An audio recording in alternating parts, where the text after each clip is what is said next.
there.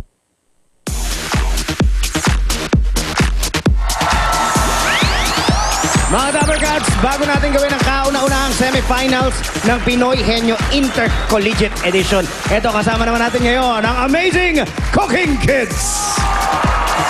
Eto sina Duday. Where's Duday? Si Angela, si Simon, kaisa-isang lalaki, at si Tasha. O anong dapat abangan sa Amazing Cooking Kids ngayon? Maganda nga po kami po ang apat sa Amazing 6 ng Amazing Cooking Kids.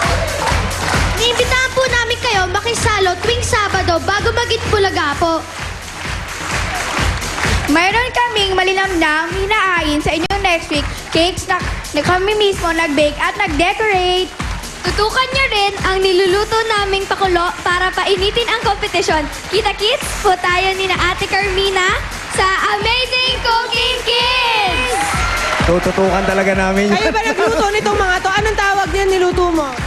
Sarsyadong bangus po. Wow! At yan naman ay... Crab mango salad po. Oh, di ba? Kung Crab mango meat salad. na. Ito talagang tututukan ko ito mamaya. At saka pakiiwan na lang to ha, pagkatapos yung mag-guesting ha. Opo. Kanin na lang ang katapat niyan. Tamang-tama yan, kakainin na lang. Ano? Para sa Dabber Gods po talaga itong inanda Ay, namin. nako. Maraming Thank salamat you. sa inyo. Kaya, ito naman, ang unang semifinals ng Pinoy Henyo Intercollegiate Edition!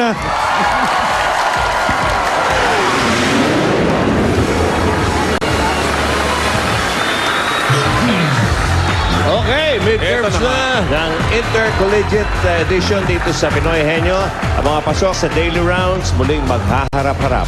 Ayan At po. ang mga papasok naman sa nightclub, Aha, dahil madilim, Oo. madilim ang dating eh. Kala ko Sa special midterms. na night eh. Sila ang kasama sa finals natin next Saturday. Sabado yan. Okay. Diyan natin malalaman kung sino ang mag-uuwi ng mga papremyong ito. Ang mga premyo lang naman, pagsagaan nyo na 300,000 pesos. Hoy! Dalawang laptop to. Ala! Dalawa? Dalawang digital camera. Aba! Dalawang cellphone. Ay! At mahigpit ang judging, pwedeng walang winner. Kaya yung dalawa, Pwede tayo. Tayo na yun. Okay. Meron tayo mga technical judges. Sa kanila natin malalaman ang final time at mga violations. 2 out of 5 words ang Pinoy Henyo words at ang mga prizes sa elimination round. Hawak na ng EB Dabber Gods ang EB Babes at hawak na ng EB Babes ng ilang EB Dabber Gods. Okay. At sila at dito naman ang unang pare. Salamin natin kung sino ang mga henyo nila mula sa...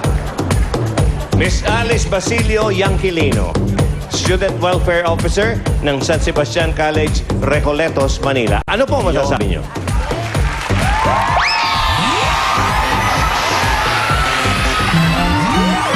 With pride and honor, may I present to you our working scholars from San Sebastian College, Recoletos, Manila, Miss Edenica D. Torres and Raquel Hipolito.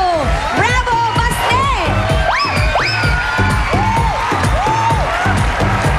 Okay, maraming salamat po, ma'am. At bago natin ituloy, merong saying to si Saida lagi. Kinabubulutan ng aral ng mga estudyante. Yes, Okay. happy Saturday. Sabado ngayon, kaya special yan. Yes, here's Okay. my saying for today.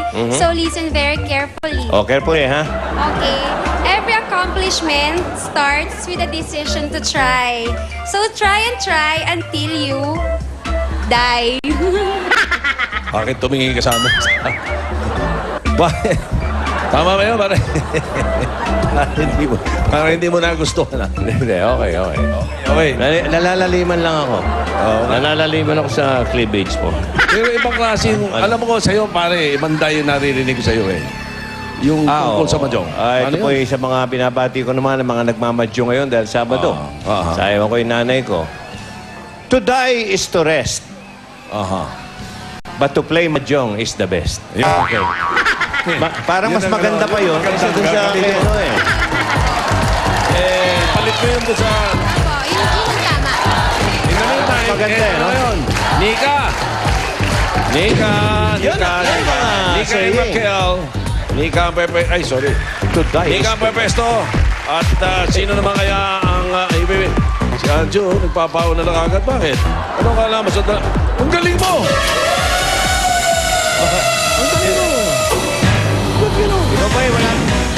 maisishare na saying? Saying. Basta, chishir na lang ako, school ko to eh. Owen Baste, Owen Baste. Oh, when Baste comes, Martin. Nagpasti ka ba? Baste ka ba? Oo, Baste ka. Kalaban, eskwela ni Joey, mamaya. Ano yan? 20,000? Ayun, nandiyan Okay. pa. 20,000. Ano yan? Okay. 20 Bunot mil, ng okay. Henry Ward. Mika, Ang nabunot. remember, to die is to rest, but to play mahjong is the best. Okay. Ano ko, marinig ko yun tayo. Naalala kita. Liano ay sigurado, pero bunot para panalo. Yan ang mga tira. Yan ang mga sinabi ni Rizal yan. Ha? Doon nagpupusoy sila ni Bonifacio. Oo. Ang Liano ay sigurado, pero bunot panalo. Okay. Oh, bunot na. Bunot mo na. Okay, Nika, Raquel, alam mo na. 2 minutes. Saka bunot na. Ito na yung 4 eh. Ready? 2 minutes. Go! Lugar! Hindi!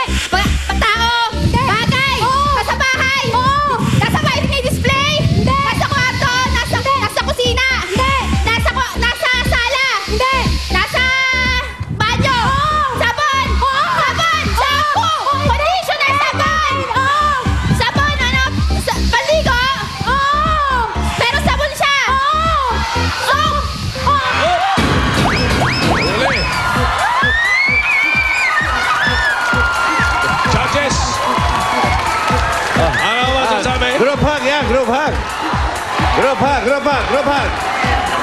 Ayan, yan ang gusto natin ngayon. 20,000 pesos. Ilan yun, ilan? Judges, ano? Madali, mabilis! 25.43 official time! And no violation. Bravo, Baste. Thank you. Thank you, Judge Priscilla. Okay. Tawagin natin ang pangalawang pares. Ito na. Papakilala naman siya, mga kaibigan, ng pinagpipitaganan sa atin na si Mr. Dave Gallardo, ang profesor ng College of Hospitality and Tourism Management ng Trinity University of Asia. Ganun na pala. Trinity University of Asia. In other words, tuwa. From one of the best Christian schools in the Philippines, representing Trinity University of Asia, let us all welcome Miss Marian Artates and Miss Rachel Sardea. May suggestion ako. Bakit hindi nyo gawing? Ano yung pangalan nilang buo? Trinity University of Asia Development. Bakit? Ba't ka tumatawa sila? Ayoko nun. Ba't tayo mo? Eh, tuwad na lang. Tuwad ba lalabas? Okay na yung tuwa. Okay na yung tuwa. Develop. Okay, TUA. tuwa na lang. Masaya. Okay. Okay. Say ni say. Ay, dito pala tayo. Okay. Hey, Jimmy! Marian! Wala ka bang mga Marian! kasabihan? Wala ka kasabihan? At ang kasabihan ay malalaman natin kay